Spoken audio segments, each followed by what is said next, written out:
જો એટલે 3 સામાન્ય અવયવ 12 કાઢવું હોય ને તો 3 × 8 = 24 ને 3 × 27 તરી 81 થાય ને, કારણ કે 81 એ ઘનમૂળ નથી, પૂર્ણ ઘન સંખ્યા નથી. 3 × 3 આપણે 4 વાર કરીએ ત્યારે 81 આવે, બરાબર ને. 9 × 9 = 81 ને 9ના અવયવ 3 × 3 એમ.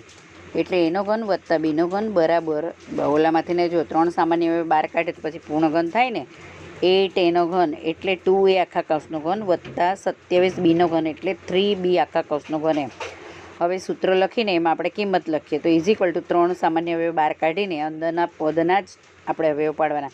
પહેલા કૌંસમાં 2a વત્તા 3b ગુણ્યા સ્ક્વેર બ્રેકેટમાં બીજા કૌંસમાં 2a આખા કૌંસનો વર્ગ ઓછા 2a ગુણ્યા 3b વત્તા 3b આખા કૌંસનો વર્ગ સ્ક્વેર બ્રેકેટ ક્લોઝ અને છગડીયા કૌંસ b પૂરો = 3 ગુણ્યા છગડીયા કૌંસમાં પહેલા કૌંસની રકમ એઝ ઇટ ઇઝ હશે 2a વત્તા 3b બ્રેકેટ ક્લોઝ, પછી બીજા કૌંસમાં 2a આખા કૌંસનો વર્ગ એટલે 2 × 4 એનો વર્ગ એટલે એની 2 ઘાત ઓછા 3 × 6 ab વત્તા 3 તરી 9 b ગુણ્યા b એટલે bનો વર્ગ સ્મોલ બ્રેકેટ ક્લોઝ અને છગડીયો કૌંસ b પૂરો. એ જ રીતે 6, 7, 8 દાખલા પણ કરવાના છે.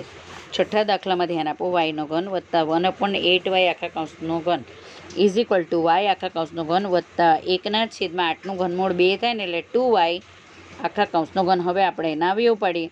એનો ઘન વત્તા બીનો ઘન બરાબર પહેલા કૌંસમાં a વત્તા b ગુણ્યા બીજા કૌંસમાં એનો વર્ગ ઓછા ab વત્તા bનો વર્ગ બરાબર પહેલું પદ y ગુણ્યા એટલે પહેલા કૌંસમાં y ઓછા 1/2y બ્રેકેટ ક્લોઝ, પછી બીજા બ્રેકેટમાં પહેલા પદનો વર્ગ એટલે y આખા કૌંસનો વર્ગ ઓછા પહેલું પદ y ગુણ્યા 1/2y વત્તા 1/2y આખા કૌંસનો વર્ગ સ્ક્વેર બ્રેકેટ ક્લોઝ = પહેલું પદ એઝ ઇટ ઇઝ એટલે y વત્તા 1/2y અને બીજા કૌંસમાં yની 2 ઘાત એટલે yનો વર્ગ ઓછા y ઉડી જાય. જો એના વચ્ચે ગુણાકારનો ચિહ્ન છે એટલે ઉડે છે y, બીજે ક્યાંય ઉડતા નથી. એટલે 1 રહેશે એટલે -1 નહીં 1/2 રહેશે વત્તા 1/2yનો વર્ગ એટલે 2 × 4 yની 2 ઘાત એમ.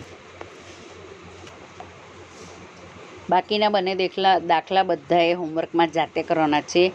7મો એનો ઘન વત્તા 8 એનો ઘન એટલે કે a આખા કૌંસનો ઘન વત્તા 2 a આખા કૌંસનો ઘન કરીને પછી એના અવયવ પડો. 8મામાં પણ એ જ રીતે 1 એટલે 1 આખા કૌંસનો ઘન વત્તા q નો ઘન / 125 એટલે q/5 આખા કૌંસનો ઘન. હવે તો આવડી ગયું ને બધાને?